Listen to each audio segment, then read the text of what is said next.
Ако се преневери 1 денар од овој проект, од граѓаните, или ако се корумпира било кој од нас политичарите, да скапеме доживотно во затвор.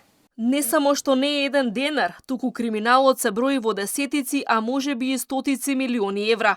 Еден поранешен премиер, еден вице-премиер, двајца директори на ЕСМ, двајца директори на Фондот за иновации, еден директор на ТИРС и уште многу помагачи од поранешната власт се осомничат за епски криминал. Она што јавноста го дозна по промената на власта е дека СРСМ и ДУИ местеле тендери, менувале документации за да фаворизираат своји фирми, го злоупотребувале делењето на државната помош. Поранешниот вице-премиер кој играше фудбал со сопартисите во министерските ходници, сега е најголем бегалец од правдата. Заедно со екс-директорот на лотарија Перпарин Бајрами и уште неколку луѓе се сомнича за злоупотреби при набавките на коцкарски апарати во вкупна вредност од над 8 милиони евра.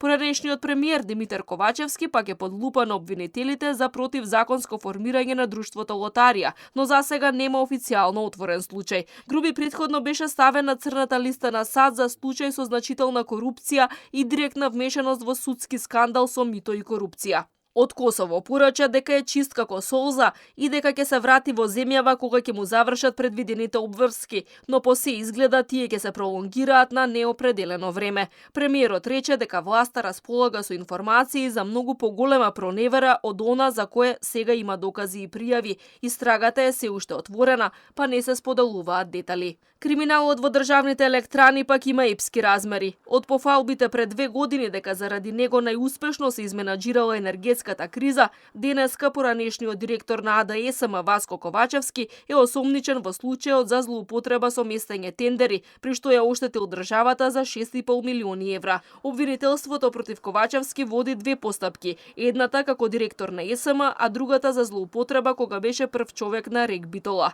Во случајот со кодно име Адитив, 23 се сомнечат дека создале група која во период од април 2023 до август годинава правела кривични дела, злоупотреба на постапката за јавен повик, доделување на договор за јавна набавка или јавно-приватно партнерство, злоупотреба на службена положба и овластување и перење пари и други приноси од казниво дело. За овој случај во притвор е и следбеникот на Ковачевски како прв човек на ЕСМ Васко Стефанов. Кривични пријави беа поднесени и против поранешните директори на Фондот за иновации Коста Петров и Фестим Халили. Случаите опфаќаат 3 спорни проекти, при што финансиската штета надминува 374.000 евра. Тие се товара за злоупотреба на службена положба и овозможување незаконски исплати на грантови на неколку компании, чии одговорни лица ќе одговараат за измама.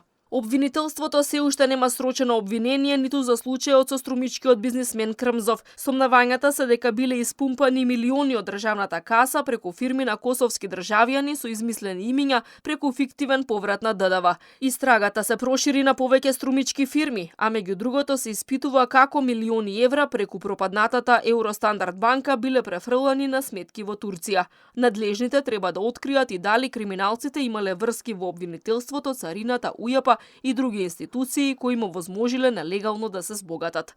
Девето обвинение и одземање на пасошот за контроверзниот струшки градоначалник Рамис Мерко. Мерко со новото обвинение се сомничи за поставување спомен плоча на влезот од општинската зграда испишена на албански јазик, со што потикнал етничка омраза и раздор меѓу жителите на Струга.